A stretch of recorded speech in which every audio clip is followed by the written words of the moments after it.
Welcome back to Movie Recaps. Today I will show you an episode from the 2022 series Roar, titled The Woman Who Was Kept on a Shelf. Spoilers ahead. Watch out and take care. Once upon a time, there was a pretty little girl whose mother would sign her up for every beauty pageant in town. Her mother would always say, if I had to choose between you being smart and you being beautiful, I would choose beautiful every time, and those words stuck with the kid. This little girl grew up to be the beautiful Amelia, a runaway supermodel with a bright future ahead of her. She is very successful at her job, but she also finds it quite boring, the hours are abusive, and she is constantly bothered by creepy photographers. It is during one of her many fashion shows that Amelia meets Harry, a handsome millionaire.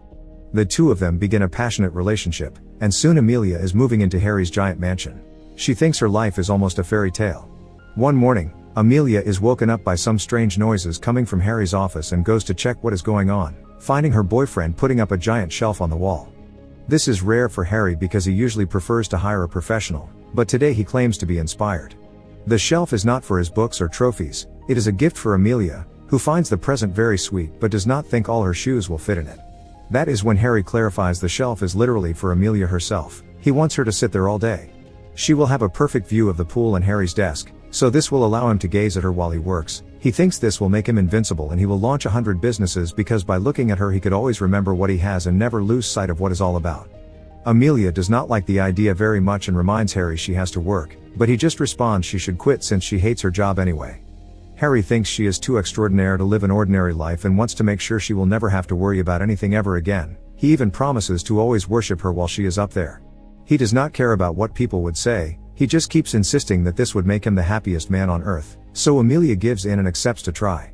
Harry helps her climb the ladder so she can sit on the shelf, then gives her a pillow so she can be more comfortable.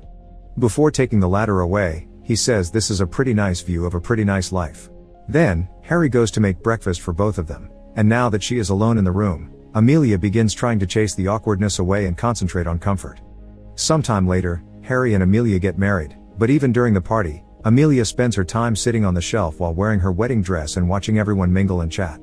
When Harry offers a little speech, he asks for a toast for Amelia, and she finds herself flattered by having all those eyes on her. Later, after night falls and everyone has gone home, Harry brings back the ladder and spends the wedding night on the shelf with his new wife. As days pass, Amelia tries to keep herself busy in different ways, like reading magazines, doing her nails, and even exercising. The hard breathing noises she makes while working out distract Harry from his business phone calls, but he does not mind. In fact, he claims it is his business that distracts him from her. Harry also brings her lavish presents almost every day, like gorgeous flowers, sparkly jewelry, and delicious chocolates, wanting to celebrate even foreign holidays. Sadly, the initial excitement soon begins fading off. Staying on top of the shelf is incredibly boring, and not even the maid will chat with Amelia outside basic questions. This life robs her of independence, autonomy, and free will. Harry starts paying less attention to her too, only stopping by to blow her a kiss before leaving and not bringing her presents anymore. He does not even notice the beautiful dresses Amelia puts on just for him, and now he is also annoyed by any noise she may make while he works, so he will ignore her attempts to start a conversation and will not even allow her to hum a little tune either. She has become nothing else than a decoration on the wall, a literal trophy wife. One afternoon, Amelia brings out her most glamorous dress yet, wishing Harry would at least glance at her. Instead, Harry notices that the natural light is not reaching his desk, so he asks his employees to help him turn it around. Now Amelia is stuck watching the back of her husband's neck, and she cannot stop the tears from falling anymore. 3 years later, Amelia is still sitting on the shelf. She hears Harry coming back from work, but he does not come to see her, he has grown distant and bored of her. Amelia calls his name and even begins screaming, but this still does not get her husband's attention. This is the last straw that finally breaks Amelia, making her decide it is time to get off the shelf at last. This is harder than it looks. The distance to the floor is not very high, but after so many years stuck up there, Amelia's perspective is quite rapt. As a test, she practices telling her show that she wants to break up then throws it out, but seeing it fall only makes her fear worse. However, she is determined to leave, so she practices with the second shoes and accepts she has to take a leap of faith. Amelia slowly begins to make her way down until she cannot hold on to the shelf anymore and falls to the floor. From Amelia's perspective, it is a long scary fall, but she actually makes it to the floor quickly and unharmed except for some soreness. It is hard to walk after years of not doing so with legs that have become atrophied, so Amelia uses furniture to help her stand up before slowly and awkwardly walking outside, ready for an eye-opening experience full of self-discovery. Feeling the breeze on her face again delights Amelia, and soon she begins exploring like a baby, seeing the world for the first time. While whirling around in happiness, Amelia touches the pool water, throws out a bunch of tennis balls, and dances through the house's corridors before putting on her shoes to go to the street and climb inside the mail truck, which takes her downtown. When she reaches the city, her eccentric behavior continues as she gains confidence in her walking to move quickly and finally feels like she is part of society again. Amelia hugs the truck, says hi to strangers, dances on top of a table, and even asks a man for a ride on his Vespa. The trip is lots of fun, and once they reach the coast area, Amelia gets off to keep on exploring.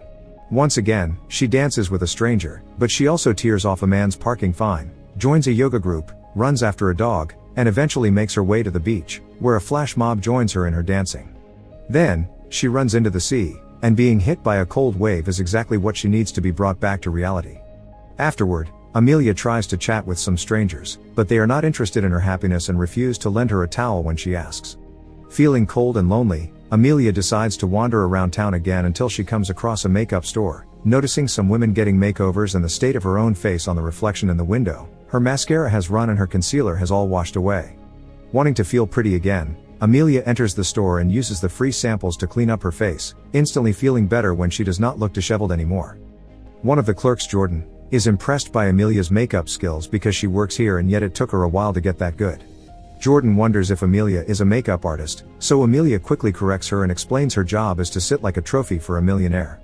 Surprisingly, Jordan does not judge her for it, because her mother taught her that what matters is to be happy. Amelia replies by sharing her own mother's beauty over brains philosophy, and Jordan tells her she does not have to choose, she can have both.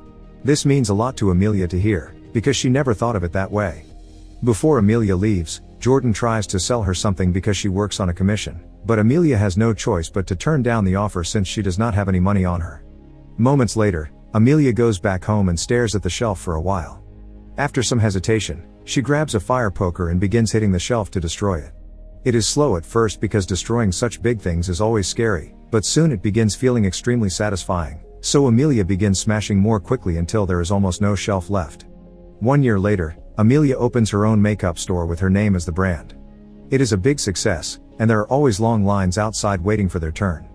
But even at the store, Amelia repeats old patterns. She sits on a shelf with a neon-lit sign above her that reads "Let everyone look," intending to be a sample of how she is both very beautiful and smart enough to handle her own business. However, when clients come by to say hi to her and call her pretty, they do not stay to hear how she is more than that. Amelia continues to be another cog in the beauty wheel designed to belittle women, nothing else than a living trophy. Make sure to subscribe and turn on notifications so you can watch more videos like this. Thanks for watching.